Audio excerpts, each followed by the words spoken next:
Japanese language প্রতিষ্ঠান এখন নোয়াখালীতে। গত 18 জানুয়ারি শনিবার নোয়াখালীর জেলা শহর মাইজদি শহীদ বুলু স্টেডিয়াম সংলগ্ন নবাব কনভেনশন হলে জাপানিজ ল্যাঙ্গুয়েজ প্রতিষ্ঠান জেনজি স্টুডেন্ট কনসালটেন্সি জাপানের জমজমাট শুভ উদ্বোধনী অনুষ্ঠান অনুষ্ঠিত হয়েছে।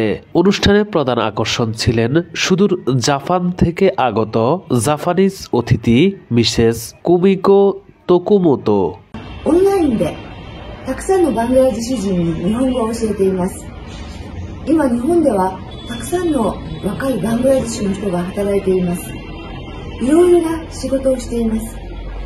私はそのバングラデシュ人に日本に来る前に এছাড়া বিশেষ অতিথি হিসেবে উপস্থিত ছিলেন জাপানে বসবাসকারী নোয়াখালীর কৃতি সন্তান এবং প্রতিষ্ঠানের কর্ণধার আহমেদ রেদওয়ান। অনুষ্ঠানে প্রায় 50 জন আমন্ত্রিত বিশেষ মেহমানের উপস্থিতি অনুষ্ঠানকে করে তোলে আরো প্রাণবন্ত।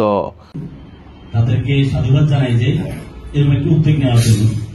তো এই জন্য আমি তাকে ধন্যবাদ জানাই এবং কথা বলার জন্য সুযোগ দেওয়ার জন্য আপনার ধন্যবাদ। অনুষ্ঠানটি সঞ্চালনায় ছিলেন মোফাসসের হোসেন। অনুষ্ঠানে শুভেচ্ছা বক্তব্য রাখেন ছয়ানী উচ্চ বিদ্যালয়ের সাবেক সহকারী প্রধান শিক্ষক আব্দুর রহিম। বিশেষ অতিথি ছয়ানী উচ্চ বিদ্যালয়ের সাবেক প্রধান শিক্ষক মোহাম্মদ আলমগীর, বিশিষ্ট সমাজসেবক ডাক্তার আব্দুর রহিম এবং মাওলানা আব্দুর রহিম।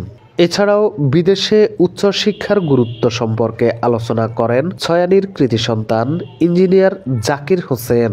অনুষ্ঠানে প্রধান অতিথি জাপানিজ কুমিকো তোকুমোতো সবার সামনে জাপানের বিভিন্ন নিয়মকানুন তুলে ধরেন। এর পাশাপাশি যারা জাপানে যেতে আগ্রহী তাদেরকে জাপানিজ ভাষা শিখে এরপর জাপানে যাওয়ার অনুরোধ করেন তিনি। তার বক্তব্যটি বাংলা ভাষায় অনুবাদ করেন প্রতিষ্ঠানের কর্ণধার আহমেদ রেদওয়ান। রেদওয়ান মানে জাপানে খুবই ফেমাস একজন লোক। সে অনেক বাংলাদেশিকে সাহায্য করে এবং মাঝে মাঝে অনেক জাপানিজদেরকেও সাহায্য করে।